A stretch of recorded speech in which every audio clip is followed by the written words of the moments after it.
Hello, Digger here. Just going to do a little deck list talk, or synopsis as you would call it, or otherwise. Might as well start with my own deck. Come on. Otherwise, it's like, ooh, my own. So, let's just get into it. So from there, I would have to say, yeah. So we'll start with my favorite little project deck that I try to make really good and try to keep it up to date and well strong. So let's just take a look. So this is what I call the Magun. The Magun has thawed. But basically it revolves around a lot of summons and basically winning through summons and clearing the board. So let's just start with, let's just go to cards here. So this is a list with 14 forwards, 17 summons, 18 backups, and 1 monster. So let's go to the cards here. So let's start with the forwards. Rydia, 2 cost, Earth, 5k, legendary rarity. When Rydia is dealt damage by opponent's summons or abilities, damage becomes 0 instead, which is pretty relevant. When Rydia or category 4 character, which means monsters, backups, or forwards, enters the field, place 2 growth counters on Rydia. I can cast for 0, so pay the cost for 0. Cast 1 summon equal to or less than the number of growth counters you place on Rydia from your hand without paying the cost. You can only use this ability once per turn, which is relevant because I can use it on my opponent's turn as well. So this means if I place her and another forward or character I have this Final Fantasy IV, I can cast things like Aldros, or sorry, I can't pronounce it, but whatever. Adrolmesh the Wroth, EX Burst, 1 cost lightning, choose 1 active forward, deal 6,000 damage. If your opponent has received 5 points of damage or more, deal 9,000 damage instead.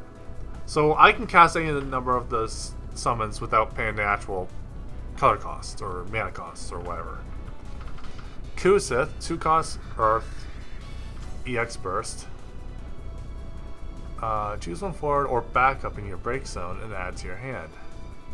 Pretty good. Then there's Rama. Sorry, I'm just going straight into the summons because of Rydia. Rama, 2 cost EX Burst. Choose up to 2 forwards, deal them 1,000 damage and 1,000 more for each card named Rama in my break zone. So that's pretty relevant that it doesn't target only actives, it just targets 2, which is great. I'll explain why in a bit. Rama, select 2 of the 4 up to 2 of the 4 following actions. Choose 1 monster 2 cost or less, break it. Choose 1 forward or 4 cost or less, dull it, so turn it sideways. Choose 1 active forward, deal 7,000 damage, which is not sideways, it's upside or right side up or whatever. Choose 1 lightning, then choose 1 lightning forward. It gains haste until the end of the turn, which is very relevant in some situations, almost a lot of situations here. Sildra, water, 4 cost. Search for 2 water characters or 2 category 5 characters, or 1 of each of a different cost and add them to your hand. That's relevant and is basically as free or plusing 4. So that's not that. That's pretty good. Odin, 5 cost EX lightning. If you receive 5 points of damage or more, the cost required to cast Odin is reduced by 3. EX burst or effect. Choose 1 forward to 5 cost or less, break it. Pretty relevant. And then there's this one. Raiden, Revenant Wings. EX, 1 cost lightning. Deal 2,000 damage to all active forwards your opponent controls. Draw a card. Relevant. And you'll see why in a bit. I think I have to edit this deck a little bit, but Man in Black, 5 cost lightning, heroic, 9k power. Final Fantasy IV. So if I lay him on the field when Rydia's already there, put another 2 growth counters on her, that means I can cast any of the summons I have from my hand without paying the actual cost of these ones per turn. You cannot play Man in Black or card named Golbez while already in control of either character. Makes sense due to lore.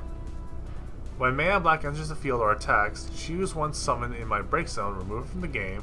You can cast it anytime you can normally cast it. So I still have to pay hard cost cast summons, but that's fine. This puts a little pocket dimension, and even if he's not in the field, I can cast it whenever I need to. So that means even if this is out in the field in the little pocket dimension and he dies, I cast this, bring him back. So it's harder to kill him and keep him dead. When you cast a summon, choose one forward. It gains this forward cannot attack or block until the end of turn. Very relevant. Very relevant. For this deck is really good. Rama, Lord of Levin. If you have 2 or more lightning summons in your break zone, Rama, Lord of Levin gains haste. He's a 5-cost rare, 9k power. I have a lot of lightning summons, so that's not a big deal. When Rama, Lord of Levin, or your lightning summon deals damage to a forward, break it. So he just does an automatic break. And that's really good for clearing board. Behemoth K, or Behemoth King. 5 cost lightning legendary rarity, 9k power. When he's chosen by a forward's ability, break that forward. So if a forward goes, I'm going to do that, he's like, okay, you want to sacrifice the thing you just played? When Behemoth K attacks, he gains 3,000 power until the end of turn. Behemoth K deals your opponent 1 point damage before his attack finishes. Damage 5. When Behemoth K, so if I'm at damage 5, sorry, he gains haste, and when Behemoth K is blocked, deals your opponent 1 point damage. So it's almost damned if you do, damned if you don't situation. So it's going to be a pain in the rear to get rid of him. Galuf. 4 costs Earth, 8k legendary. He has Brave, so that means he doesn't go sideways when he attacks, so that's pretty good. When Galuf attacks, choose one forward your opponent controls. Deal damage equal to Galuf's power. That's really relevant because that's not ability damage, it's just combat damage. So it's like any forward that says cannot be damaged by summons or abilities, that gets around it. Remove 3 cards, basically any cards, from the break zone from the game. Galuf gains 3,000 power until the end of turn. So I can boost them all to high health. Damage 3. Galuf gains 3,000 power. So if I'm at damage 3 or more, he gets big and dumb to 11k instead of the 8. So that's pretty good. Billy Bob. Forward 8k common. 3 costs lightning and earth. It's pretty good for a body, but that's not really relevant. When he enters field, choose one forward other than card named Billy Bob in my break zone. Or your break zone. Add to your hand. So I have ways to get back stuff. Okay, cool. And then afterwards, he's just an 8k body, which can be a bit of a pain to deal with. I can bring him back with this, and it's like yada yada yada. Okay. Soul, FFTCG, or Final Fantasy Brave Exodus. He's a heroic, 9k, dark. At the beginning of the attack phase during each player's turn, select one of the 3 following actions. If you have 5 points of damage or more, select up to 3 of the following actions instead. Until the end of turn, all forwards you control gain 1,000 power and brave. All forwards you control... Oh, sorry. Until the end of turn, yeah. All forwards your opponent controls loses 2k. During this turn, your opponent cannot cast summons. That's relevant because that triggers on both your attack phase and your opponent's. That's really, really good. Because it just halts a lot of decks. So, let's just go back to the Rama Lore 11, right? Rama Lore 11 does lightning summon, right? Raiden does AoE damage. So it hits everything that's basically not sideways. So it's active, not dulled. Deals 2k active damage to everything. For 1, and he doesn't care, but that's not really relevant per se. But he just kills board immediately. For 1, or EX, that's pretty good. So EX burst happens if I get hit for damage. If that gets hit on damage, his ability will go off, or I can choose for it to. So if I were to get this in a little pocket dimension, do the man black, I can cast it if I need to, if I'm able to. Give him haste, he can swing and get another one back. Or get another summon back. And then that just casts summons, blah blah blah, blah, etc. So this deck is meant to give punishing options on the field. The only one that's not really punishing is Billy Bob, but then again he gets something back. So let's go to backups. Backups. Seymour, 2 costs Lightning EX. When he enters the field, search for 1 summon and put it top of my deck. So I can set to put something on the top to trigger EX and punish my opponent if I need to. His special, which is pitch a copy of a name Seymour card. Pay 2 Lightning. This Lance of Atofi or whatever. The good thing is he can pay for his own costs, which is great. But that's not really relevant in this deck. Some decks it kind of is. Reveal a top card of your deck. If it's a summon, you can cast it without paying the cost. Class 10th Moogle. 2 costs Earth. Class 10th Moogle. If Class 10th Moogle's on the field, Class 10th Moogle can produce Lightning CP. So it can produce 2 different colors. Class 6 Moogle. Same thing, but instead it's Lightning, but can tap for or dull for water, so it can pay for water CP as well. Minwoo. The forwards you control don't receive damage that is less than their power. Ooh. Very relevant though to keep things alive in its own case. Aiko, 3 cost EX backup. When Aiko enters the field, you may search for 1 card, 1 job summoner forward and add to your hand. Usually to search for Iridia.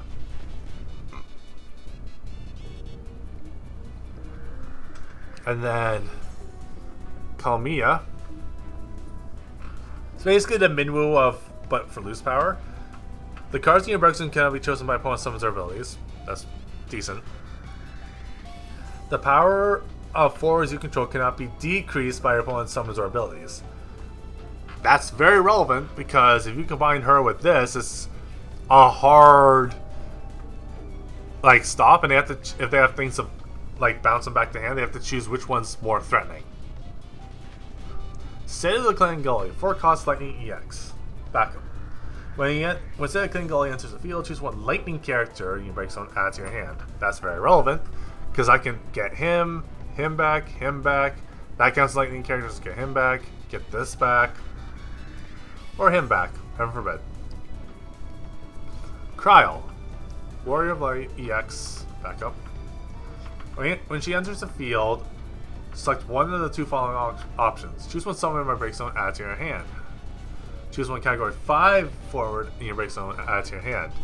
Go lifts the category 5 forward.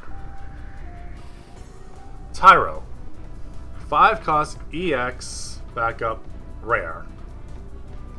EX burst. When he enters the field, you may search for 1 forward, any forward, and add to your hand. Then while he's on the field, he can produce CP of any element / color, essentially. When I'm at 5 points of damage or more, by the way, 7 damage, when you hit 7 damage, you lose the game. If you have 5 damage or more, you can dull him. Choose 1 forward, it gains 2k power until the end of the turn. That's useful in some scenarios, but not exactly needed in this deck, per se. So this deck has a lot of scenarios that can just deal annoyance to your opponent, and they have to choose which one to deal with and how to deal with it. That's my concept. I haven't fully tested it yet, but the base concept didn't have her in there, so I put her in there as an extra to see how well it goes. Other than that, I say it works decently well. He's a threat, she's a threat, that's a threat, that's a threat, threat, and threat. This is gives me extra draw, that's this gives me an extra forward. So really it's just the summons that they have to deal with. They have to deal with it at specific times, otherwise they're kind of screwed. There is like a little text here, I have to change it, but whatever. So yeah, that's my deck. It's not really much to talk about, but I quite like it. So I might make another deck that's just as annoying, but it's not as highly annoying, but it does make things a little bit more interesting. So yeah, that's the Magun. It has moved. So hopefully you all enjoyed this little synopsis. And yeah, I'll see you in the next one. Hopefully I can do more of my locals and also more of other ones as well. Other than that, have a good one. Digger out.